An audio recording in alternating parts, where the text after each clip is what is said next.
Hello everyone, मैं Sanjay Kumar CGPSC संकल्प के इस प्लेटफॉर्म में आप सभी का स्वागत करता हूं। दोस्तों, जैसे कि पिछले क्लास में हम पाषाण काल तक पढ़ चुके हैं और पाषाण काल के बारे में हम बहुत कुछ सीखा है। ठीक, उसमें से बहुत सारे इम्पोर्टेंट क्वेश्चन के बारे में भी मैंने आपको बताया था। ठीक, तो आज हम उससे थोड़ा आगे करते हैं। और जैसा कि मैंने पिछले बार कालखंड बताया था, जिसमें मैंने 3000 ईसा पूर्व से पहले पाषाण काल के बारे में बताया था। ठीक, और 3000 ईसा पूर्व से लगभग 1500 ईसा पूर्व के आसपास क्या बताया था, सिंधु घाटी सभ्यता। तो आज हम मुख्य रूप से क्या देखेंगे, सिंधु घाटी सभ्यता के बारे में। ठीक, अच्छा, उससे पहले आपको एक चीज़ बताना चाहूँगा मैं। जैसा कि कल मैं AD और BC के बारे में कुछ बताया था। AD BC मतलब ईस्वी और ईसा पूर्व के बारे में कुछ बताया था। ठीक, और मैंने ये बताया था कि जीरो को क्या मान लिया गया था, जीरो मतलब ईसा का जन्म को मान लिया गया था जीरो। ठीक, ईसा के जन्म को जीरो मान लिया गया था और उसके बाद के काल को ईस्वी और उसके पूर्व के काल को ईसा पूर्व माना गया था। इस चीज़ को मैंने पिछले क्लास में डिस्कस कर चुके हैं हम इस चीज़ पर। और इसी के अनुसार क्या किए थे, कालखंड निर्धारित किए थे इतिहास का। अब देखिए यहाँ पर एक चीज़ ध्यान दीजिएगा। हम यहाँ पर सन्मत या जो कैलेंडर बोलते हैं उसके बारे में थोड़ा सा देख लेते हैं। सन्मत या जो कैलेंडर बोलते हैं। ठीक, क्योंकि कैलेंडर से क्वेश्चन पूछा जाता है, व्यापा में कैलेंडर से पूछा जाता है। ठीक, तो इसके बारे में थोड़ा सा देख लेते हैं। देखिए, ईसा के जन्म से पहले और ईसा के जन्म से बाद। अब देखिए कैलेंडर कैसे क्या होता है। क्या है कि पहले के समय बहुत बड़े बड़े राजा हुआ करते थे। ठीक, राजा हुआ करते थे या कोई प्रसिद्ध आदमी या फेमस आदमी हुआ करते थे। ठीक, तो वो लोग अपना जो भी कुछ महत्वपूर्ण कार्य किए, एग्जाम्पल के लिए कोई किसी का जन्म तिथि है या कोई राजा बना या हो सकता है कि कोई बड़ा काम किया, वो किसी को युद्ध में पराजित किया। ठीक, तो उसको यादगार बनाने के लिए वो क्या करता था, एक सन्मत या कैलेंडर की शुरुआत करता था। मतलब जैसे ये अभी क्या है, वैश्विक रूप से पूरा विश्व में ईसा के जन्म को जीरो मान लिया गया है। क्यों माना गया है, क्योंकि ईसा के जन्म को ताकि पूरा विश्व में जाना जा सके कि ईसा के जन्म के बाद का ये काल कहला रहा है, मतलब ईसा के जन्म से शुरुआत हुआ है, इसलिए इसको जीरो मान लिया गया है। मतलब अब ईसा का जन्म यादगार बन गया ना, एक हम ईसा के जन्म के अनुसार ही अब सन की गणना करते हैं। ठीक, उसी प्रकार से राजा लोग भी किसी अपने राज्यारोहण या फिर अपने किसी युद्ध को यादगार बनाने के लिए क्या करते थे, उसको जीरो मान के एक कैलेंडर शुरू करते थे और उसी के अनुसार क्या करते थे, अपना कैलेंडर का सन निर्धारित करते थे। ठीक, जैसे ईसा के जन्म से अभी क्या चल रहा है, 2021। अभी क्या चल रहा है, ईसा के जन्म का 2021वां साल। ठीक ठीक, अब देखिए अब कौन कौन सा मुख्य कैलेंडर है जो भारत में प्रसिद्ध हैं। तो सबसे पहला कैलेंडर है विक्रम संवत। विक्रम संवत। ठीक, ईसा के जन्म के लगभग 5700 या 5800, कहीं कहीं 5700 भी दिया है, कहीं कहीं 5800 भी दिया है। तो इसको 5700 ईसा पूर्व मान लेते हैं। तो ईसा के जन्म के पहले 57 साल पहले, ईसा के जन्म के 57 साल पहले, कहीं कहीं 58 भी दिया रहता है। ठीक, इसका मेन कारण क्या है ना कि जैसे आप सभी जानते हैं, विक्रम संवत में क्या होता है, जो हम लोग का जो हिंदू नववर्ष होता है, चैत्र वैशाख ज्येष्ठ आषाढ़, हाँ वही है विक्रम संवत। ठीक, उसका प्रारंभ कब हुआ था, ईसा के जन्म के लगभग 57 वर्ष पूर्व हुआ था। ठीक, तो इसकी शुरुआत कब हुआ था, 57 ईसा पूर्व में। ठीक है, अब क्या हुआ था, कौन किया था, तो उज्जैनी के एक राजा थे विक्रमादित्य। उज्जैनी के राजा थे, उज्जैन मध्य प्रदेश में, वहीं के राजा थे विक्रमादित्य। वो क्या किए थे कि एक युद्ध में शक, उस समय शक लोग शासन करते थे, उनको हराए थे और उन्हीं शकों को हराने के उपलक्ष्य में ही क्या किए थे, विक्रम संवत की, अपने नाम से विक्रम संवत की शुरुआत किए थे। ठीक, कब, ईसा के जन्म से 57 वर्ष पूर्व, है ना।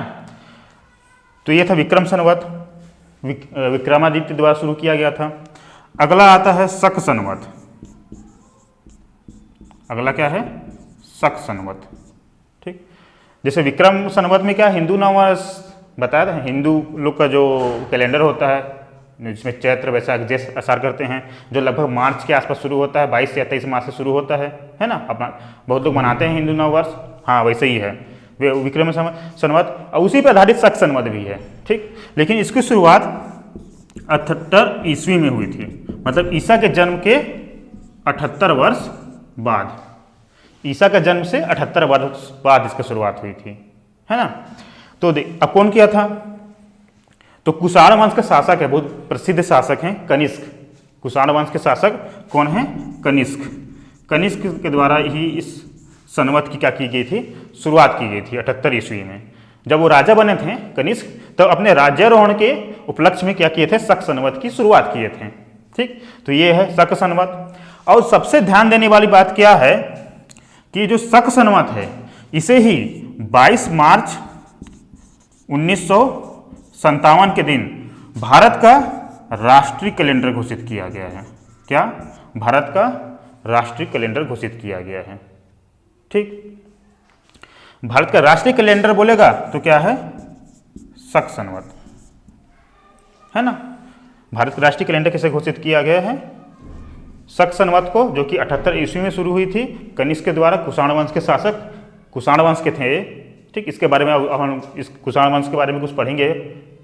ठीक, आगे चल के, तो इसी के राजा थे कनिष्क। कनिष्क के द्वारा ही क्या शुरू किया गया था, शक संवत। कब, 78 ईस्वी में, और इसे ही भारत का राष्ट्रीय कैलेंडर 22 मार्च 1957 को घोषित किया गया है।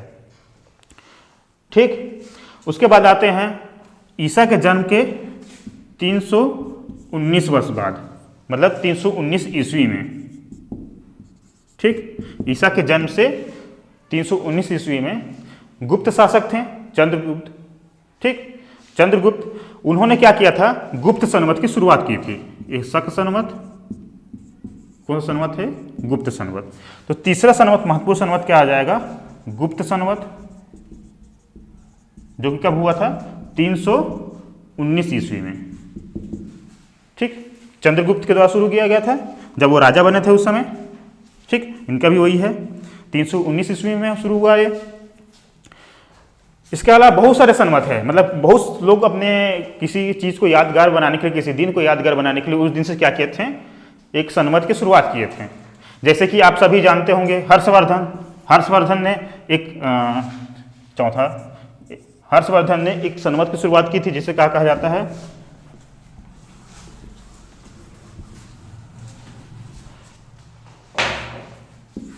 हर्ष संवत। हर्षवर्धन द्वारा शुरू किया गया था हर्ष संवत। ठीक, ये शुरू किया गया था 606 ईस्वी में। ठीक, 606 हर्षवर्धन जो वर्धन वंश के थे। ठीक, उन्होंने भी एक संवत की शुरुआत की थी 606 ईस्वी में। ठीक, हर्ष संवत के नाम से जाना जाता है। इसके अलावा मुस्लिमों का है हिजरी संवत। हिजरी संवत 622 ईस्वी में। आप सभी को पता है कि उनके जो पहले संस्थापक थे मुस्लिम धर्म के, जो पैगंबर मोहम्मद, उन्होंने मक्का से मदीना तक की यात्रा की थी, और उसी के उपलक्ष्य में 622 ईस्वी में किसकी शुरुआत किया गया था, हिजरी की संवत की शुरुआत की गया था। ठीक, और मुस्लिम लोग का कैलेंडर क्या है, हिजरी संवत। ठीक, 622 ईस्वी में। ऐसे बहुत सारे, अकबर ने भी अब एक कैलेंडर शुरू किया था। ठीक, इलाही संवत। ठीक, इस प्रकार से बहुत सारे कैलेंडर शुरू हुए थे। ठीक, लेकिन हम लोग को क्या मुख्य रूप से किसको जानना है, एक तो विक्रम संवत, जो कि 57 ईसा पूर्व में शुरू हुई थी। इसके अलावा शक संवत और गुप्त संवत, है ना। अब देखिए यहाँ पर एक चीज गौर कीजिएगा, आप लोग कैलेंडर में भी इसका जिक्र देखे होंगे। विक्रम संवत ऐसे लिखा रहता है ना, शक संवत लिखे रहता है, गुप्त संवत लिखे रहता है, उसका वर्ष दिए रहता है। ठीक, 2073, 74 इस टाइप से दिए रहता है अलग अलग, 1958, 57 ऐसे भी दिए रहता है अलग अलग। ठीक, अब देखिए वो निकालते कैसे हैं। जैसे वर्तमान में किसको माना जाता है, मान्यता किसको है पूरे विश्व में, भारत के अलावा पूरे विश्व में किसको माना जाता है, जो ईसा के जन्म के बाद और ईसा के जन्म से पहले ईस्वी ईसा पूर्व जो बोलते हैं, जो ईसा के जन्म को माना जाता है। ठीक, उसको बोलते हैं ग्रेगोरियन कैलेंडर। Gregorian calendar. ठीक, वो 1400 ईसा पूर्व 1400 ईस्वी के आसपास एक संत थे संत ग्रेगरी करके, उन्होंने इसकी शुरुआत की थी और उन्होंने ही बताया था कि ईसा के जन्म को शून्य मान लेते हैं, उसके बाद ईस्वी होगा और उसके पहले ईसा पूर्व होगा एडी, उसके बाद एडी और बीसी होगा। ऐसा कौन बोला थे? ग्रेगरी, संत ग्रेगरी। उन्हीं के नाम से क्या बना है? Gregorian calendar. ठीक, पूरा विश्व में इसी की मान्यता है। इसीलिए अभी क्या चल रहा है पूरा विश्व भर में? 1921। अभी पूरा विश्व भर में क्या चल रहा है? 1921। इसको भी पूछता है, इंपॉर्टेंट है, याद रखिएगा। ठीक, ग्रेगोरियन कैलेंडर। तो भारत से ही था, पूरे विश्व में किसको मान्यता दिया गया है? ग्रेगोरियन, जिसमें जनवरी, फरवरी, मार्च, अप्रैल जो आप वर्तमान जो वर्ष मानते हैं वही है। ठीक, अब देखिए एक चीज यहां पर गौर कीजिएगा। अब कैलेंडर में क्या है? वर्ष तो 2021 दिए रहता है, लेकिन कुछ विक्रमी दिया रहता है, विक्रम वर्ष, उसके अनुसार भी वर्ष दिया रहता है। जैसे देखिए 0 से क्या हो गया है? अभी क्या चल रहा है? 2021 चल रहा है। ठीक, मतलब ग्रेगोरियन के अनुसार क्या चल रहा है? अभी 2021 चल रहा है। ठीक, और 57 से पहले है, मतलब 57 से पहले आ चुका था, मतलब 57 एक्स्ट्रा हो गया है 2021 से। तो 2021 प्लस 57 कितना हो गया? 8702। मतलब ये विक्रम वर्तमान में, मतलब 2021 में बात करें, मतलब ग्रेगोरियन के अनुसार 2021 में बात करें तो विक्रमी संवत क्या चल रहा होगा? विक्रमी संवत क्या चल रहा होगा? 2078 चल रहा होगा। आप लोग कैलेंडर में जाकर देखिएगा वहाँ 2021 के कैलेंडर में देखिएगा 2018 विक्रम संवत लिखा होगा। ठीक, उसी के अनुसार यदि शक की बात करें, शक संवत जो हमारा राष्ट्रीय कैलेंडर है उसकी बात करें तो अभी क्या है? टोटल 2000 से लेके 2021, लेकिन शक संवत उसके बाद शुरू हुआ है, मतलब ये एक्स्ट्रा हो चुका है, तो इसको हटाना पड़ेगा। 78 ईस्वी क्या हो गया है? एक्स्ट्रा। टोटल यहाँ से वहाँ तक 2021 है, इसमें 78 एक्स्ट्रा हो गया है, मतलब 2021 में से क्या कर दो? 78 को हटा दो, तो क्या हो जाएगा? यहाँ 3 बच जाएगा, यहाँ 4 बच जाएगा, यहाँ पर 9 बचेगा और 43। मतलब शक संवत की बात करें तो क्या चल रहा होगा अभी? 1943। इस चीज़ को आप अपने कैलेंडर में देख सकते हैं, विक्रमी संवत, शक संवत। इसी प्रकार गुप्त संवत भी देख सकते हैं। हिजरी संवत का भी अलग से दिया होगा 622 ईस्वी में, तो वो एक्स्ट्रा हो गया है, तो 2021 में 622 घटा देंगे तो हिजरी संवत निकल जाएगा। इस प्रकार से अलग अलग क्या चल रहे हैं? संवत चल रहे हैं, लेकिन पूरे विश्व में किसको मान रहे हैं? ग्रेगोरियन को। इसी कारण अभी क्या चल रहा है? 2021। ठीक, इस चीज़ों को आप अपने कैलेंडर में देख सकते हैं। जो नॉर्मली जो बाबूलाल का कैलेंडर आता है, चाहे लाला राम स्वरूप का कैलेंडर आता है, उसमें आपको ये चीज़ दिख जाएंगे, विक्रमी संवत, हिजरी संवत, शक संवत। ठीक, तो ये था कैलेंडर के बारे में थोड़ा सा जानकारी। आगे बढ़ते हैं। कैलेंडर से क्वेश्चन पूछ चुका है, किसी भी एग्जाम में व्यापम के में पूछा था, इसी कारण में कैलेंडर बताया है आपको। ठीक, आगे बढ़ते हैं। अब कहाँ आते हैं? सिंधु घाटी सभ्यता में। तो कैसे पिछले क्लास में बताया था 3000 ईसा पूर्व के पहले का काल क्या था? पाषाण काल। तो सामान्य मान्यता ये है कि 3000 ईसा पूर्व से कब तक? 1500 ईसा पूर्व के लगभग क्या चला? सिंधु घाटी सभ्यता, सामान्य रूप से इसे माना जाता है। ठीक, हालांकि इसके बारे में अलग अलग इतिहासकारों का अलग अलग मत है। ठीक, कोई बोलता है कि इससे पहले भी शुरू हुआ था, कोई बोलता है इसके बाद भी शुरू हुआ था, कभी भी हो सकता है। इतिहासकार लोग अपने अपने अनुसार बोलते हैं। लेकिन सिंधु घाटी सभ्यता के बारे में हम जानते हैं। ये देखिए,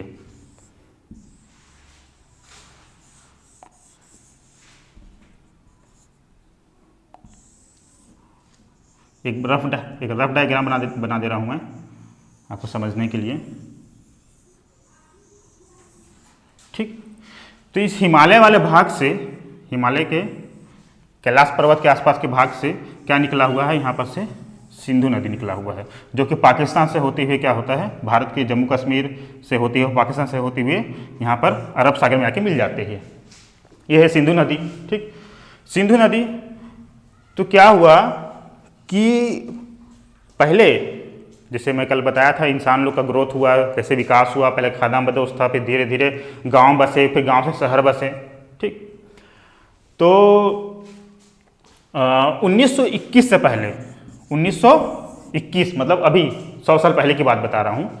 1921 से पहले हम लोग यही मान्यता मान के चलते थे कि पहले पाषाण काल आया होगा, पाषाण काल के बाद वैदिक सभ्यता आया, मतलब गांव बसे, मतलब ग्रामीण सभ्यता रहा वो। फिर धीरे धीरे शहरीकरण हुआ, फिर वर्तमान में हम लोग जिस रूप में अभी वर्तमान शहरीकरण है ना, वैसे उस रूप में पहुंच पाए हैं हम लोग, ऐसा मानते थे। कब तक? 1921 से पहले।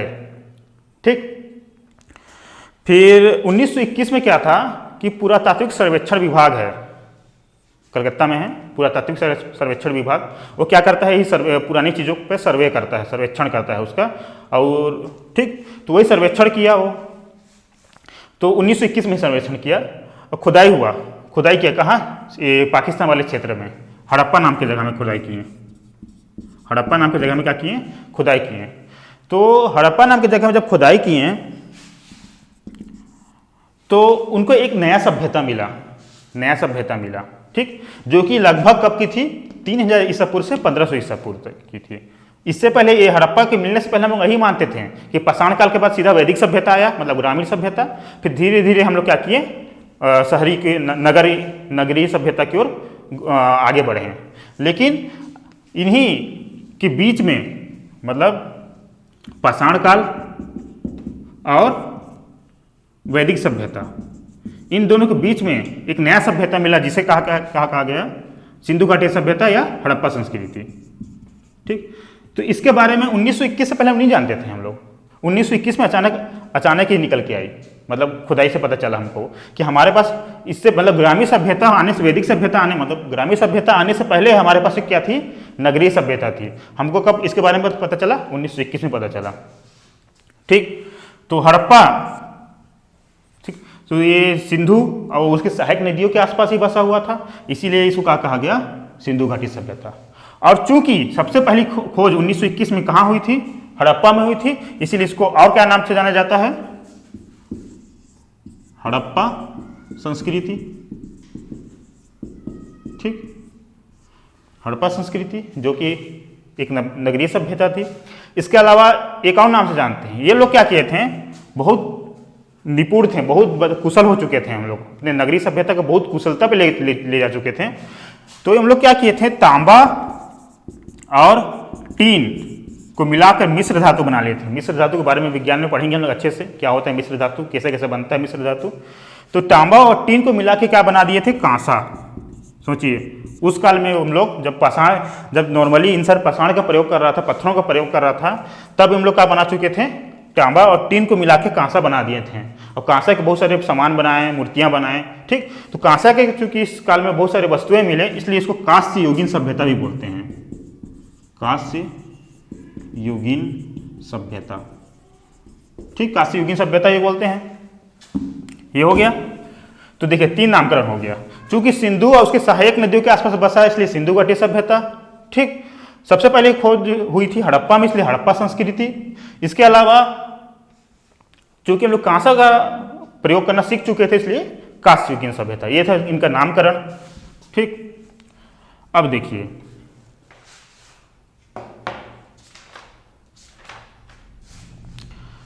तो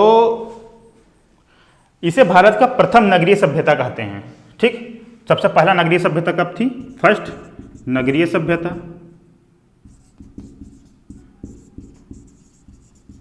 ठीक, पहला नगरीय सभ्यता थी कौन सी? सिंधु घाटी सभ्यता, है ना। अब देखिए, अब इसका कालखंड की बात करें तो सब अपना बताया हूं, अलग अलग कालखंड बताते हैं। सामान्यतः तो यही मानते हैं कि 3000 ईसा पूर्व से 1500 ईसा पूर्व के आसपास था, लेकिन एक विधि होती है जिसके द्वारा कालखंड का निर्धारण किया जाता है, C14 डेटिंग। ठीक, C14 डेटिंग, इसके बारे में ज़्यादा नहीं बताऊंगा, अगर जरूरत होगा तो फिर कमेंट मतलब का बाद में मेरे से पूछ सकते हैं C14 डेटिंग क्या होता है, उसके बारे में बता दूंगा मैं आपको बाद में। तो इसके अनुसार C14 डेटिंग के अनुसार यदि बात करें तो C14 डेटिंग से ये पता चला कि इसका कालखंड लगभग 2300 ईसा पूर्व में शुरू हुआ था। ठीक, जो कि 1750 ईसा पूर्व में खत्म हो गया। 2300 BC से प्रारंभ होकर 1750 BC तक चला था इसका कालखंड। ठीक, अब ऐसे अलग अलग इतिहास का लोग अलग अलग अपना अपना अवधारणा दिए हैं। जैसे जॉन मार्शल हैं, उन्होंने बोला था कि 3200 के आसपास शुरू हुआ था और 2800 में खत्म हुआ था, ऐसा बोलते हैं, उनका कहना है। ऐसे अलग अलग इतिहासकारों का अलग अलग कहना है। ठीक, हाँ, तो हम लोग कालखंड के बारे में बात कर चुके हैं, अब आगे थोड़ा देखते हैं। तो सबसे पहले 1921 1921 में, ठीक। तो भारतीय पुरातात्विक सर्वेक्षण विभाग है, कलकत्ता में है। पहले एशियाटिक सोसाइटी बोलते थे इसी को, उसको बाद में कनिंघम नाम के एक थे, अंग्रेज अधिकारी थे, वही शुरू किए थे, है ना, वही शुरू किए थे इसका। तो एशियाटिक सोसाइटी विलियम जोन्स द्वारा शुरू किया गया था। फिर बाद में इसी को कनिंघम द्वारा परिवर्तन करके भारतीय पुरातात्विक सर्वेक्षण विभाग बना दिया गया था। हाँ, तो उन्हें उसी विभाग के जो महानिदेशक थे जॉन मार्शल, वही आदेश दिए कि क्या किया जाए, यहाँ खुदाई किया जाए, इन क्षेत्रों में क्या किया जाए, खुदाई किया जाए, है ना, इन क्षेत्रों में खुदाई किया जाए। और 1921 में सबसे पहले राय बहादुर दयाराम साहनी, जो कि एक भारतीय इतिहासकार थे, ठीक, राय बहादुर दयाराम साहनी, इन्हीं के नेतृत्व में क्या हुआ, सबसे पहले हड़प्पा में सबसे पहले क्या की गई थी, खुदाई की गई, ठीक, हड़प्पा में, ठीक, हड़प्पा में खुदाई की गई थी। रावी के तट पर है, सिंधु की सहायक नदी है ना रावी, उसी के तट पर थे हड़प्पा, ठीक, वहीं सबसे पहले खुदाई की गई, है ना। तो 1921 में खुदाई हुआ, फिर 1922 में क्या बोलते हैं, मोहनजोदड़ो की खुदाई हुई, ठीक।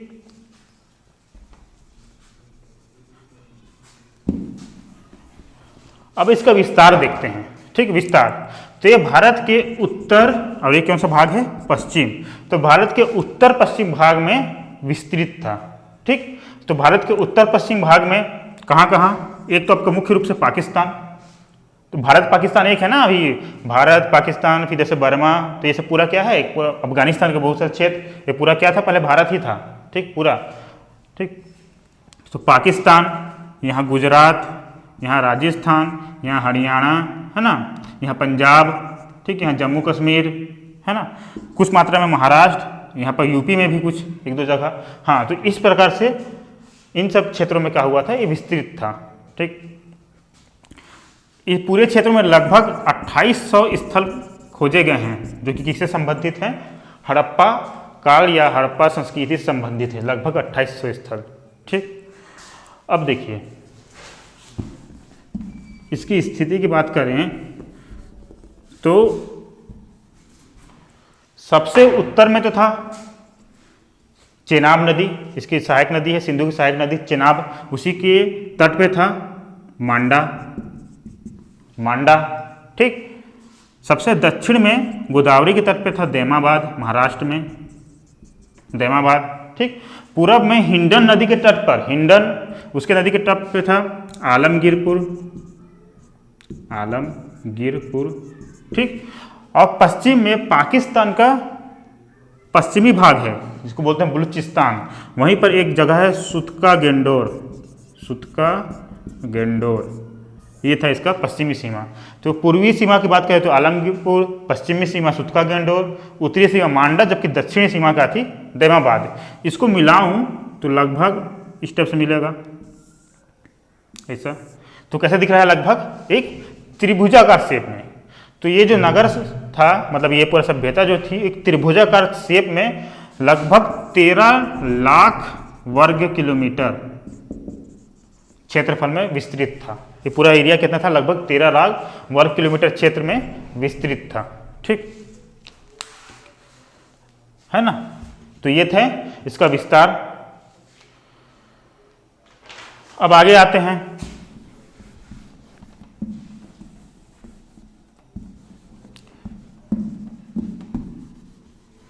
एक महत्वपूर्ण चीज बताता हूं आपको कि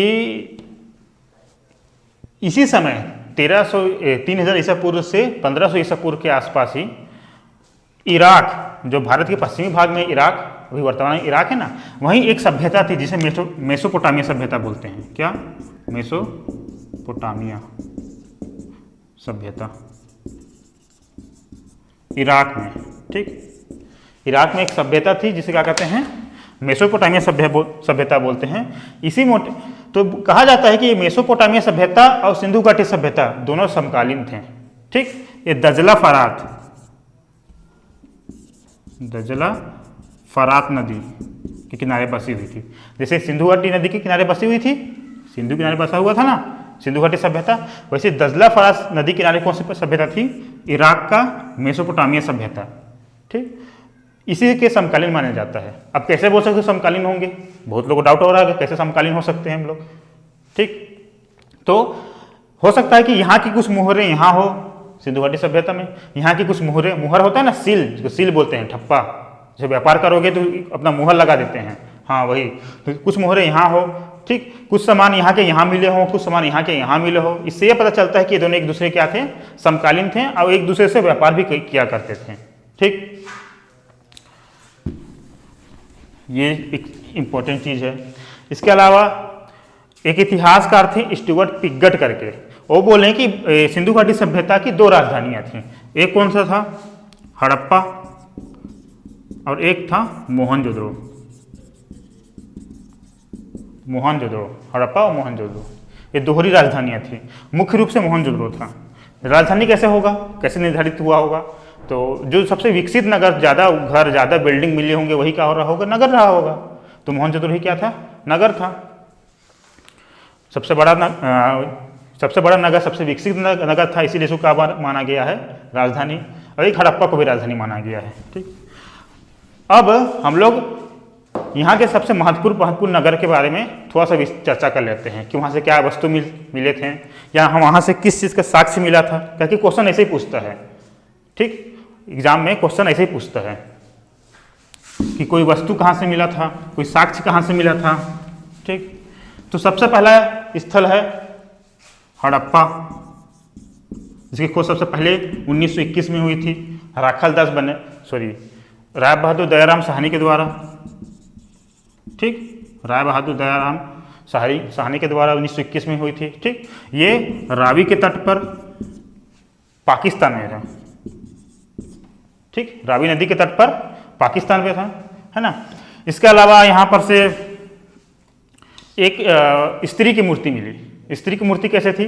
उनके गर्भ से एक पौधा निकलता हुआ दिखाया गया। ठीक, अब पौधा कहाँ से निकलता है? जमीन से निकलता है, तो इसीलिए इसको मातृदेवी की मूर्ति भी बोलते हैं। मातृदेवी की मूर्ति, जिसके गर्भ से क्या निकल रहा हुआ था? पौधा निकल रहा था। ठीक, इसके अलावा यहाँ बहुत से कब्रिस्तान भी मिले हैं। ठीक, कब्रिस्तान मिले, मातृदेवी की मूर्ति मिली, है ना, अन्नागार मिला, है ना, ये सब मिले हैं यहाँ पर से। इसके अलावा कुछ मात्रा में उद्योग भी मिला, कुछ उद्योग भी यहाँ थे। अर्ध औद्योगिक था, पूरी तरह से उद्योग नहीं थे। ठीक, आगे में पढ़ेंगे हम लोग चन्हुद्रो, वो था पूरी तरह से औद्योगिक नगर था वो। चन्हुद्रो अभी पढ़ेंगे आगे में, इसके आगे। ठीक, तो ये था हड़प्पा। हड़प्पा के बाद आता है आपका मोहनजोदड़ो। ठीक, मोहनजोदड़ो आप लोग ये मूवी देख लीजिएगा एक बार। मोहनजोदड़ो मूवी जो ऋतिक रोशन की है, उसमें बहुत कुछ इसके बारे में मिल जाएगा आपको, और बहुत कुछ इस नगर के बारे में मिल जाएगा। वहाँ पर बहुत कुछ बताया है इस मूवी में, उसके बारे में। ठीक, इसकी खोज 1922 में हुई थी राखाल दास बनर्जी के नेतृत्व में, है ना, राखाल दास बनर्जी के नेतृत्व में। और ये सिंधु नदी किनारे पाकिस्तान में भी है।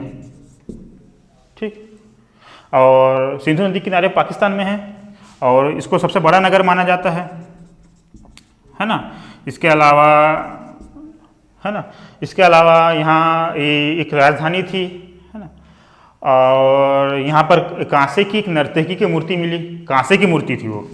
ठीक, वो मूवी में भी दिखाया है, कांसे की मूर्ति। एक औरत है, वो डांस कर रही है, एक कांसे की नर्तकी की मूर्ति थी। हाँ, इसके अलावा एक बहुत बड़ा स्नानागार मिला। स्नानागार मिला स्विमिंग पूल टाइप से, वो मूवी में दिखाया है। स्विमिंग पूल है, चारों तरफ सीढ़ियाँ बनी हुई उतरने के लिए, उसके किनारे किनारे रूम बने हुए हैं नहाने के लिए। इस प्रकार से क्या था? स्नानागार भी बना हुआ था। ठीक, स्नानागार था, और एक पाशुपति की मुहर थी, एक मुहर था। ठीक, पाशुपति की मुहर जिसको बोलते हैं, मतलब जिसमें बीच में भगवान बैठे हुए थे और चारों तरफ पशु, अलग अलग पशु थे, उसमें पशुओं का चित्रण किया गया था। मुहर, सील, है ना, इस प्रकार से पाशुपति की मुहर थी। एक पुरोहित की मूर्ति मिलती है। पुरोहित की मूर्ति, एक पुरोहित है, वो क्या हुआ, साल ओढ़े हुए है, और साल में उसको बहुत डिजाइन, फुल डिजाइनिंग टाइप से बना हुआ था, पुरोहित की मूर्ति, है ना। ये सब मिला है यहाँ से। ये था मोहनजोदड़ो। तो मोहनजोदड़ो के बारे में बात कर रहे थे, जो कि सिंधु नदी के किनारे बसी हुई है। 1922 में इसकी खोज राखादास बनर्जी के रूप के द्वारा के नेतृत्व में हुआ था। ठीक, यहाँ पर कांसे के नर्तकी की मूर्ति, पुरोहित की मूर्ति, अन्नागार, स्नानागार, बहुत बड़ा स्विमिंग पूल, ये सब मिला है। ठीक है ना, ये था सिंधु घाटी सभ्यता। इसके अलावा एक जगह है चन्हुदड़ो।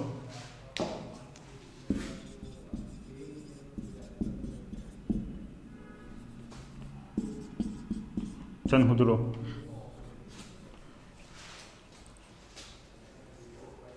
ठीक, चन्हुदड़ो। ये चन्हुदड़ो भी पाकिस्तान में ही है, ये भी सिंधु के तट पे ही पाकिस्तान में है, ये भी पाकिस्तान में ही है। ठीक, और सबसे इंपॉर्टेंट चीज़ क्या है इसके बारे में, एक औद्योगिक नगर था। पूर्णतः क्या था, एक औद्योगिक नगर था। मतलब यहाँ से उद्योग मिले, है ना, यहाँ से बहुत सारे क्या मिले, उद्योग मिले। ठीक, और मुख्य रूप से कैसा उद्योग मिला, जिसमें आभूषण सब बनते थे। आभूषण मतलब आभूषण से मन का होता है, मन का माला टाइप से, हाँ वही से मन के बनाने के उद्योग मिले। इसके अलावा यहीं से लिपस्टिक भी मिला। ठीक, यहाँ क्या बोलते हैं, आभूषण के सामान, लिपस्टिक ही मिला था। सोचिए उस समय के लोग लिपस्टिक भी लगाया करते थे, हम लोग माला पहना करते थे, बहुत से ताबीज उबीज पहना करते थे, मतलब आभूषण के जितने भी चीज़ है ना वो सब बनाया करते थे। तो ये एक प्रकार से एक क्या था, एक औद्योगिक नगर था। ठीक, उसके बाद आते हैं चन्हुदड़ो के बाद सबसे इंपॉर्टेंट नगर आता है एक लोथल। लोथल, ठीक, लोथल गुजरात में है, गुजरात में भोगवा नदी के तट पर, गुजरात में भोगवा नदी के तट पर है। ठीक, गुजरात में लोथल भोगवा नदी के तट पर है। तो इसके बारे में सबसे इंपॉर्टेंट चीज क्या है कि ये एक बंदरगाह नगर था। बंदरगाह नगर, यहाँ पर क्या हुआ कि जैसे बंदरगाह जो होते हैं, जैसे कुछ सामान जहाज से या नाव से कोई सामान आता है तो उसको बीच जहाज में क्या बोलते हैं, समुद्र के बीच में तो उतार नहीं सकते, उसको किनारे लाना पड़ता है। और किनारे में ज़्यादा गड्ढा होता नहीं है, तो उसके लिए उसको नीचे किनारे को गड्ढा करना पड़ता है ताकि जहाज अंदर तक आ सके। हाँ, वैसे सिस्टम लोग बना के रखे थे कि नदी से क्या किए थे, ये नदी बहता है और नदी से पानी को अंदर तक लेके आए थे, है ना, नदी के पानी को अंदर तक लेके आए थे। और इसके द्वारा नदी से आते हुए नाव अंदर आता था, ये सामान उतारते थे, फिर वापस जाता था। इस प्रकार से हम लोग क्या बना के रखे थे, बंदरगाह। तो इस क्वेश्चन का 1000 बार पूछा है कि कौन सा नगर है जहाँ पर बंदरगाह मिला था सिंधु घाटी सभ्यता में, या फिर जहाँ पर गोदीवाड़ा मिला था, गोदीवाड़ा ही बोलते हैं उसको, या पत्तनम भी बोलते हैं। पत्तनम नगर कौन सा था, जैसे विशाखापत्तनम है ना बंदरगाह हो, वैसे ही पत्तनम नगर भी बोलेगा तब भी क्या होगा, लोथल। ठीक, लोथल क्या था, एक पत्तनम नगर था। ठीक, ये था। इसके अलावा अब कॉमन सी बात है, बंदरगाह तो यहाँ बहुत कुछ सामान मिलेगा। यहाँ दिक् सूचक जो मैप वाला होता है ना, क्या कैंपस, हाँ वो भी मिला था, यहाँ से दिक् सूचक भी मिला था। ठीक, इसके अलावा कॉमन सी बात है, बंदरगाह नगर है तो किसी से आयात निर्यात भी होता होगा, तो फारस की मुहर भी यहाँ से मिली थी। इस प्रकार से बहुत से सामान यहाँ से मिले थे लोथल से। ठीक, गुजरात में भोगवा में नदी की तट पर है। इसके बाद आते हैं लोथल के बाद कालीबंगा। कालीबंगा का शाब्दिक अर्थ है काले रंग की चूड़ियाँ। ठीक, ये राजस्थान का एक जगह है, राजस्थान में है। ठीक, कालीबंगा कहाँ था, राजस्थान में है, घग्गर नदी के तट पर। किस नदी के तट पर, घग्गर नदी के तट पर। और सबसे इंपॉर्टेंट चीज़ क्या है, इसके बारे में बहुत बार पूछा है, क्या है ना, यहाँ पर एक जगह मिला जहाँ पर खेत थे और खेत को लगभग ऐसे लग रहा था कि जूता हुआ है, मतलब जूता हुआ खेत के साक्ष्य मिला है। इससे ये पता चलता है कि इस काल के लोग कृषि भी किया करते थे, मतलब कृषि के साक्ष्य मिला। इस साल मेंस में भी इससे क्वेश्चन पूछा था, कालीबंगा का महत्व बताइए। मेंस में इस साल अभी कुछ दिन पहले पेपर हुआ था मेंस का, उसमें भी पूछा था कालीबंगा का महत्व बताइए। ठीक, तो कृषि के क्या मिले थे, यहाँ से साक्ष्य मिले थे, कृषि किया हुआ मिला था। इसके अलावा अग्निवेदिका मिला था। अग्निवेदिका, अग्निवेदिका मतलब जैसे यज्ञ हवन करते हैं ना, तो क्या बोलते हैं, बना के रखते हैं, शेड बना के रखते हैं, उसमें बैठ कर यज्ञ हवन करते थे। उस प्रकार से अग्नि वेदिका यहाँ से मिला था, है ना। ठीक है, तो इसके बारे में सबसे इंपॉर्टेंट चीज़ क्या है, खेती के साक्ष्य, ये कृषि के साक्ष्य कालीबंगा। इसके अलावा और भी बहुत सारे जगह हैं, जैसे धौलावीरा है, धौलावीरा है। इसका शाब्दिक अर्थ है सफ़ेद कुआं, ठीक। और ये गुजरात में कच्छ का जो क्षेत्र है वहाँ से मिला है, वहाँ से धौलावीरा का है। और इसके बारे में महत्वपूर्ण चीज़ क्या है कि यहाँ पर जल संरक्षण की व्यवस्था किया गया था, मतलब जल को बचाने के हम लोग एक सिस्टम बना के रखे थे हम लोग धौलावीरा में। इसके अलावा यहाँ पर एक स्टेडियम भी मिला है, मतलब एक मैदान होगा, चारों तरफ बैठने की व्यवस्था होगा, मतलब स्टेडियम के टाइप से था, धौलावीरा से मिला है, ठीक। और ठीक है, इसके बारे में हो गया। और भी बहुत सारे, बनवाली मिला है, सुरकोतरा मिला है, अलग अलग जगह मिले हैं, रोपड़ मिला है पंजाब से, ठीक। तो वो उतना इम्पोर्टेंट नहीं है, जो इम्पोर्टेंट चीज़ है उसके बारे में बता दिया। मेनली लोथल को पूछता है बंदरगाह नगर, और उसको पूछता ही है, बहुत इंपॉर्टेंट चीज़ है, बंदरगाह नगर है। और एक कृषि कालीबंगा, उसको पूछता है, ठीक। इसके अलावा सुरकोतरा नाम का जगह है, ये भी गुजरात में है सुरकोतरा। और सुरकोतरा से ही घोड़े का साक्ष्य मिला था, मतलब लोग घोड़े से परिचित रहे होंगे, है ना, घोड़े की अस्थियां मिला था। अब इसके बारे में, नगर के बारे में बात कर लेते हैं इनके। तो इनका नगर कैसा था, ये देखिए, ये नदी गया हुआ है, और कॉमन सी बात है, बताया था कोई भी सभ्यता बसता कहाँ बसता है, नदी किनारे बसता है।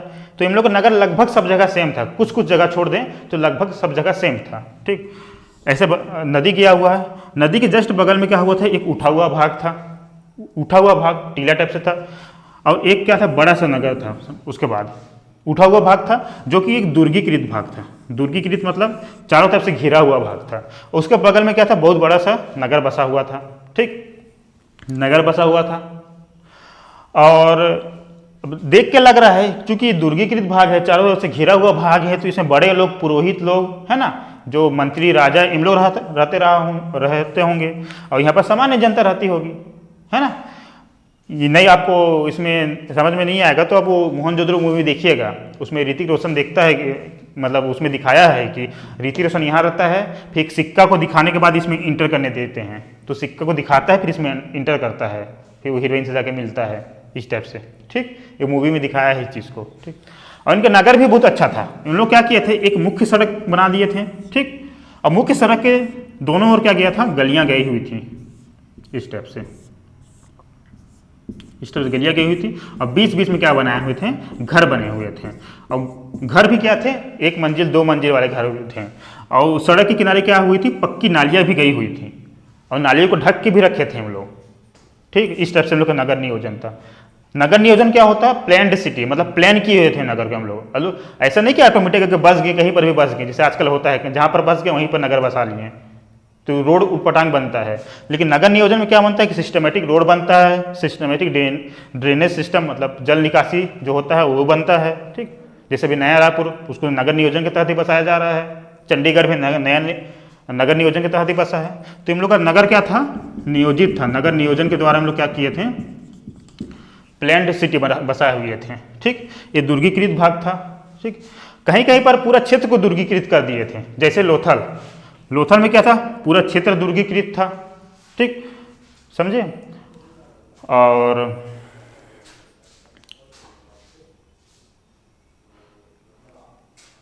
इसके अलावा कुछ और देख लें तो, मतलब यहाँ पर यह बताना चाह रहा हूँ कि इन लोग का जो नगर था वो 2 भाग में बटा हुआ था। एक मुख्य नगर था जहाँ पर आम जनता रहती थी, और एक ऊपरी भाग, मतलब टीले पे नगर दुर्गीकृत भाग बनाकर शासक वर्ग या पुरोहित वर्ग रहता था, है ना। धौलावीरा जो था ना, धौलावीरा, वहाँ पर 30 नगर था, 1 स्तर 2 स्तर और 1 और नगर बसा हुआ था, इस टाइप से 3 स्तर था धौलावीरा में, ठीक। ये सब कुछ फैक्ट्स हैं। इसके अलावा यहाँ के लोग जादू टोना, तंत्र मंत्र, ये सब को मानते थे, ठीक। जादू टोना, तंत्र मंत्र कैसे मान सकते हैं कि इन लोग को मानते रहे होंगे, तो चूंकि इन लोग के पास से बहुत ज़्यादा क्या बोलते हैं ताबीज़ मिले, ठीक, अलग अलग ताबीज़ मिले, है ना, और देवी देवता के बहुत ज़्यादा मानते थे हम लोग, और देवी देवता में ही प्रकृति की ज़्यादा पूजा करते थे। मतलब वृक्ष हो गए, जैसे बताया था मातृ देवी की मूर्ति बताया था मैं, है ना, वृक्ष हो गया, वृक्ष और मतलब भूमि का ही पूजा करते रहे होंगे हम लोग, है ना। और इनके एक मुहर मिला था, मुहर, ठीक, उसमें बीच में एक भगवान बैठे हुए हैं, बीच में एक भगवान बैठे हुए हैं, उनके चारों ओर क्या हुआ, अलग अलग पशु हैं, जैसे गैंडा है, हाथी है, शेर है, इस टाइप से अलग अलग पशु बैठे हुए हैं। गाय नहीं था ना, एक एग्जाम में पूछा था कि गाय था कि नहीं था, इसमें नहीं था गाय, ठीक, तो अलग अलग पशु बैठे हुए हैं। तो इसी को पशुपति की मुहर भी बोलते हैं, पशुपति की मुहर, ठीक। एक इतिहासकार ने भगवान शंकर से इसकी तुलना की है, बोले थे कि भगवान शंकर की मुहर का स्वरूप है, ठीक है, इसे थे, है ना। तो हम लोग अंधविश्वास भी थे, भूत प्रेत को ही मानते रहे होंगे, ताबीज़ भी से पता चलता है। अब इनका अंत किस प्रकार हुआ था, इनका मतलब ये सभ्यता कैसे खत्म हो गई। तो किसी किसी का कहना था कि सिंधु घाटी सभ्यता में क्या हो गया था, बाढ़ आ गया था, जैसे मूवी में दिखाया है, मोहनजोदड़ो मूवी में दिखाया, सिंधु नदी पे क्या आ गया, बाढ़ आ गया। जो मार्शल थे ना, जो मार्शल जो महानिर्देशक थे वहाँ के पुरातात्विक विभाग के, भारतीय पुरातात्विक विभाग के, उनका कहना था कि बाढ़ आ गया था, बाढ़ में सब बह गए थे। मार्शल और एक और इतिहासकार थे मैके, इनके अनुसार क्या हो गया था, बाढ़ आ गया था, ठीक। व्हीलर का कहना है कि यहाँ पर क्या हुआ था, आर्यों का आक्रमण हो गया, इनके बाद आर्य आए थे, ठीक, इनके बाद कौन आए थे, आर्य आए थे। अब आर्य लोग क्या कर दिए, इस क्षेत्र में आक्रमण कर दिया, सिंधु घाटी सभ्यता को खत्म कर दिए। हालांकि ज़्यादा प्रमाणिक नहीं लगता है, क्योंकि आर्य आए होते हैं तो आर्य लोग का ग्रामीण सभ्यता नहीं होती, उनका भी शहरी सभ्यता होती। कॉमन सी बात है ना, अगर आक्रमण किए होते तो कुछ तो सीखे होते उनसे, वो लोग कुछ चीज़ ग्रहण किए होते हैं। उन लोग कच्चे घर में थोड़ा रहते हैं, इन लोग झोपड़ी बना बना कर रहते थे, जबकि जो सिंधु घाटी से सभ्यता के लोग थे वो पक्के घर में रहते थे, पक्की ईंट के घर बनते थे इनके, पक्की ईंट के घर बनाते थे इन लोग, ठीक। तो इन लोग झोपड़ी में थोड़ा रहते बना के, अगर आक्रमण किए होते तो इनका भी तो कुछ संस्कृति तो लिए होते ना। तो ये तो बहुत कम प्रमाणिक लगता है, ठीक। एक स्टाइन नाम के थे, ऑरेल स्टाइन करके इतिहासकार, इनका कहना था कि इस क्षेत्र में जलवायु परिवर्तन हो गया। पहले यहाँ का जलवायु जो था वो मस्त आर्द्र था, फिर धीरे धीरे क्या हो गया, यहाँ पर जलवायु शुष्क हो गया, मतलब गर्म जलवायु हो गया। और गर्म जलवायु होने के कारण क्या हुआ, यहाँ इंसान रहना कहीं और चले गया, ठीक। ये भी मतलब किसी एक चीज़ को नहीं माना जा सकता, इसके पीछे बहुत सारे कारण हो सकते हैं, लेकिन वास्तविक कारण क्या है किसी को नहीं पता है। क्योंकि इनके खत्म होने के बाद कॉमन ही बात यह होता है कि कोई भी नगरीय सभ्यता होती है, नगरीय सभ्यता के बाद और ज़्यादा नगरीय सभ्यता ही रहता है वो, मतलब ग्रामीण के बाद नगरीय, नगरीय के बाद उच्च नगरीय पहुंच जाते हैं। मतलब कोई आप खुद सोचो, कोई नगर के बाद ग्राम में रहना चाहेगा क्या, अब शहरी लोग को ग्राम में भेज दोगे क्या, ठीक। तो भारतीय इतिहास में इस चीज़ को बहुत बड़ा एक क्या बोलते हैं रहस्य है कि नगर सभ्यता थी, उसके बाद ग्रामीण सभ्यता, क्या नाम है, वैदिक सभ्यता के रूप में ग्रामीण सभ्यता कैसे आ गई, एक बहुत बड़ा प्रश्न है। ये नगरीय सभ्यता थी, ग्रामीण सभ्यता थी, इसके बीच का पता नहीं क्या हुआ था इन दोनों के बीच में कि नगरीय से हम लोग कहाँ पहुँच गए, ग्रामीण सभ्यता में पहुँच गए। सोचो अगर वही सभ्यता आज भी हमारे पास होती, मतलब हम लोग अभी भी वैसी नगरीय सभ्यता उस समय जो थी वैसी थी रहती, तो हम लोग कभी तो कहाँ से कहाँ पहुँच गए होते, मतलब कितना डेवलप सिटी होता हमारे पास। क्योंकि उस समय के लोग इतना एकदम नियोजित शहर बनाते थे, उनके घरों में शौचालय भी हुआ करते थे, मतलब स्वच्छता का पूर्ण ध्यान रखते थे हम लोग, ठीक। नालियों को भी ढक के रखते थे, मतलब एकदम प्लैंड सिटी बना के रखे थे। और वही चीज़ अभी तक कंटिन्यू होता तो हम लोग किस स्तर तक पहुंच चुके होते हैं, ठीक। लेकिन ऐसा नहीं हो सका। तो ये था सिंधु घाटी सभ्यता, बहुत ही इंटरेस्टिंग चीज़ है। तो ठीक है फिर, थैंक यू।